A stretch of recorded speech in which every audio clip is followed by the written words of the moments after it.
السلام علیکم ورحمۃ اللہ وبرکاتہ نحمده ونصلي على رسوله الكريم اما بعد فاعوذ باللہ من الشیطان الرجیم بسم اللہ الرحمن الرحیم ورتل القرآن ترتیلا، قرآن کو ٹھہر ٹھہر کر پڑھا کرو۔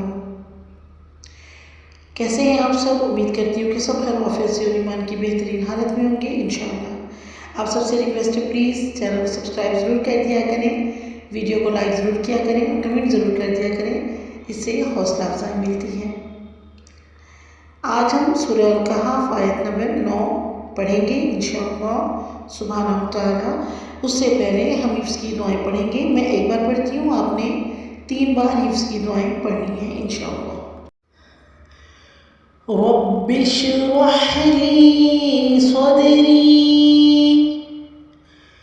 ويسر لي أمري واحلل عقدة من لساني يفقهوا قولي اللهم فقهنا في الدين رب زدني علما۔ سورہ الکہف آیت نمبر 9 انشاءاللہ۔ ام حسبت ان اصحاب الكهف والرقيم كانوا من آياتنا عجبا۔ ام حسبت ان اصحاب الكهف والرقيم كانوا من آياتنا عجبا۔ آیت کی وضاحت دیکھ لیتے ہیں۔ ام الف زبر میم، ام میم ساکن ہے، میم کو مجھول مت کیجیے گا۔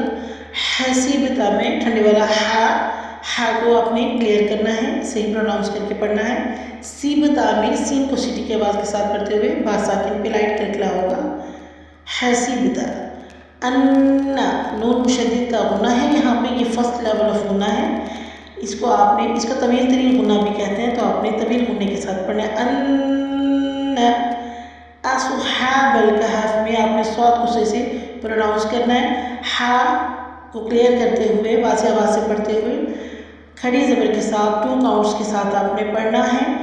اصحاب بل میں آپ نے لام کو موٹا بول نہیں کرنا، بل کہف میں آپ نے ہا 2 چشمی ہاں کے ساتھ پڑھنا ہے، اس کو ہا سے نہیں پڑھنا۔ فاضل فی میں آپ نے فا کو لمبا نہیں کرنا۔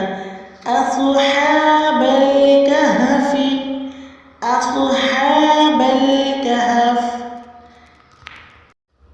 والرقیم میں آپ نے واو پہ ہونٹوں کو راؤنڈ کرنا ہے، را پہ زبر ہے تو را کو آپ نے پوری یعنی کہ موٹا پڑھنا ہے۔ قیم میں آپ نے قاف کے مخرج میں جانا ہے، قیم یا مد 2 کاؤنٹس کے ساتھ آپ نے والرقیم، میم زلمی، میم کو آپ نے لمبا نہیں کرنا، والرقیم۔ کانو میں آپ نے کاف زبر الف کا کی الف مدہ ہے، اس کو 2 کاؤنٹس کے ساتھ پڑھنا ہے، یہ مد اصلی ہے۔ یہ نون پیشوا نون میں واو مدہ ہے، اس کو بھی آپ نے 2 کاؤنٹس کے ساتھ پڑھنا ہے۔ کانو من آیاتنا میں نون ساکن ہے، لیکن یہاں پہ ہم اخفا نہیں کریں گے کیونکہ آگے حروف حلقی میں سے الف کھڑے زبر آ یعنی الف فتح کے ساتھ آ رہا ہے، تو یہاں پہ ہم نے اظہار حلقی کرنا ہے۔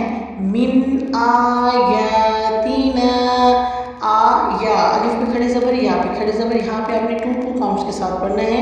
یہ کھڑے زبر جو ہے مد اصلی کے قائم مقام ہے۔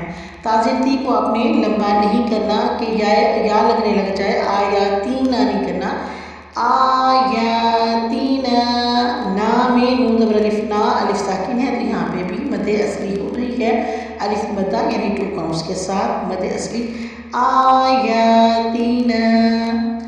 عجبا میں آپ نے آئین کو صحیح سے پروناؤنس کرنا ہے، آئین کو واضح کر کے پڑھنا ہے یعنی کلیئر آواز کے ساتھ، آئین عجبا۔ جیم آپ نے اچھے سے پڑھنا ہے اور باقی زبرتن عجبن، زبرتنوین کا وقف جب ہم کرتے ہیں تو ایک زبر کو پڑھتے ہیں اور ایک کو اسکپ کر دیتے ہیں۔ لفظی ترجمہ دیکھ لیتے ہیں۔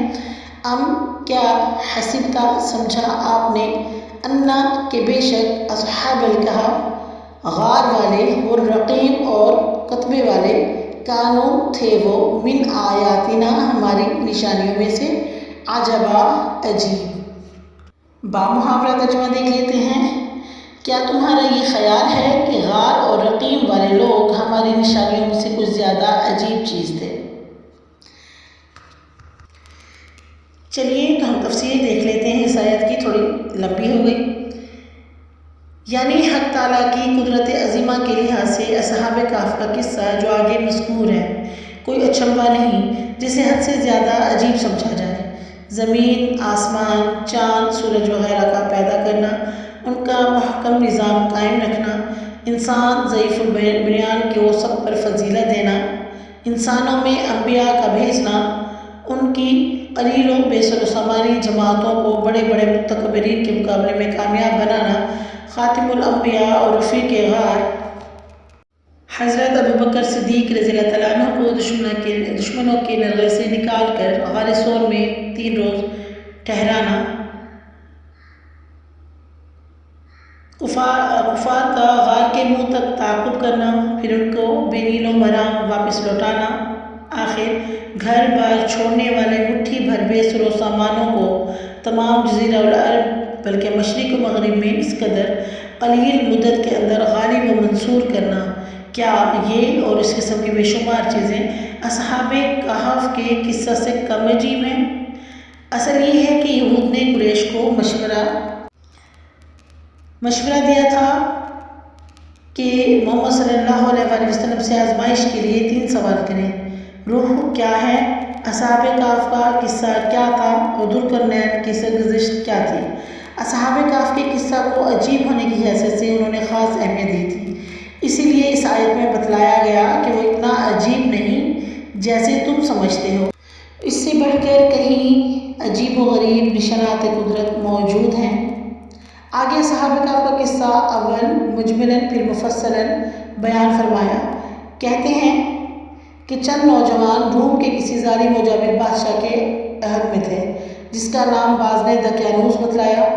بادشاہ سخت غالب بت پرست اور جبر و اکراه سے بت پرستی کی اشاعت کرتا تھا۔ عام لوگ سختی و تکلیف کے خوف اور چند روزہ دنیاوی منافع کے طمع سے اپنے مذاہب کو چھوڑ کر بت پرستی اختیار کرنے لگے، اور اس وقت چند نوجوانوں کے دلوں میں جن کا تعلق عمائدین سلطنت سے تھا، خیال آیا کہ ایک مخلوق کی خاطر خالق کو ناراض کرنا ٹھیک نہیں۔ ان کے دل خشیت الہی اور نور و تقویٰ سے بھرپور تھے۔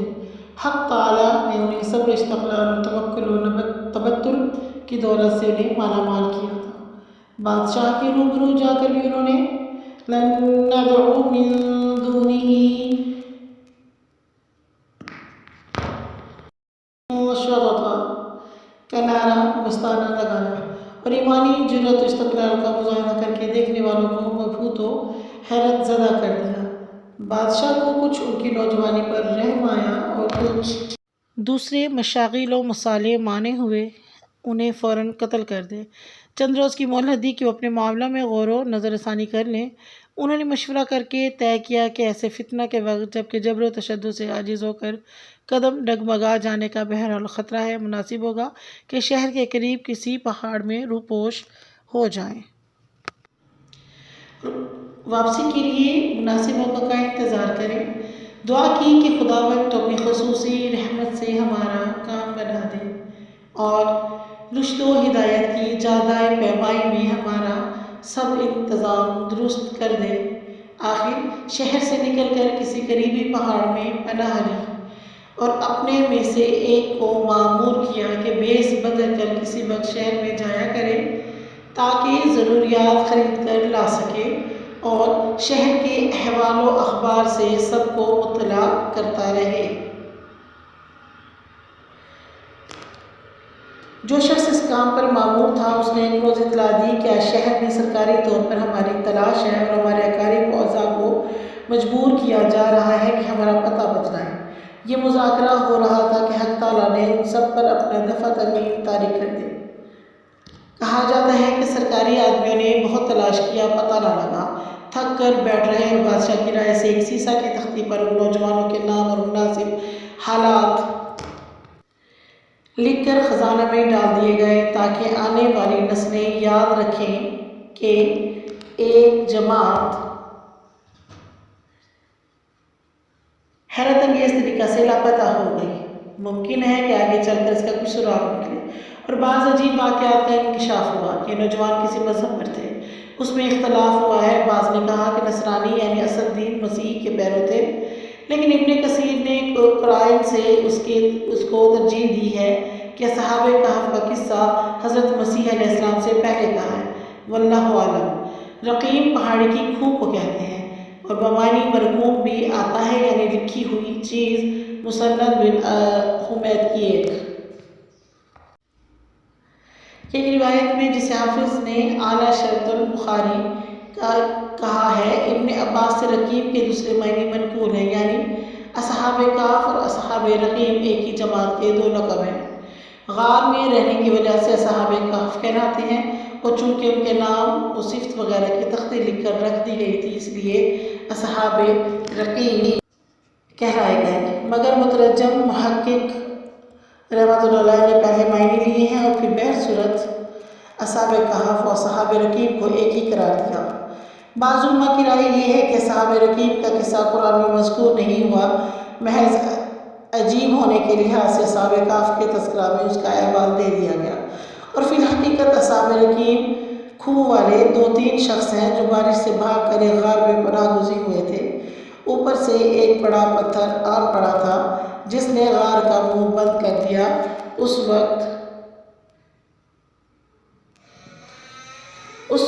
ان میں سے ہر شخص نے اپنی عمر کے مقبول ترین عمل کا حوالہ دے کر حق تعالیٰ سے فریاد کی اور بتدریج غار کا منہ کھل گیا۔ امام بخاری نے اصحاب کہف کا ترجمہ منعقد کرنے کے بعد حدیث الغار کا مستقل عنوان قائم کیا۔ اس میں ان 3 شخصوں کا قصہ مفصل درج کر کے شاید اسی طرف اشارہ کر دیا ہے کہ اصحاب کہف رقیم یہ لوگ ہیں۔ طبرانی اور بزار نے بسناد حسن نعمان بن بشیر سے مرفوعاً روایت کی کہ رسول اللہ صلی اللہ علیہ وآلہ وسلم رقیم کا ذکر فرماتے تھے اور یہ قصہ 3 شخصوں کا بیان کیا۔ واللہ عالم۔ جی، اپنی طرف سے پوری کوشش کی کہ تفصیل اچھے سے بیان کر سکوں۔ آج کی تفصیل تھوڑی لمبی ہو گئی تھی، امید کرتی ہوں کہ آپ کو سمجھ آیا ہوگا لیسن، اور اس لیسن کو اچھے سے پڑھیے گا، مجھے اپنی دعا میں یاد رکھیے گا۔ بارک اللہ فیکم، جزاکم اللہ تعالیٰ خیرا کثیرا، والسلام علیکم ورحمۃ اللہ وبرکاتہ۔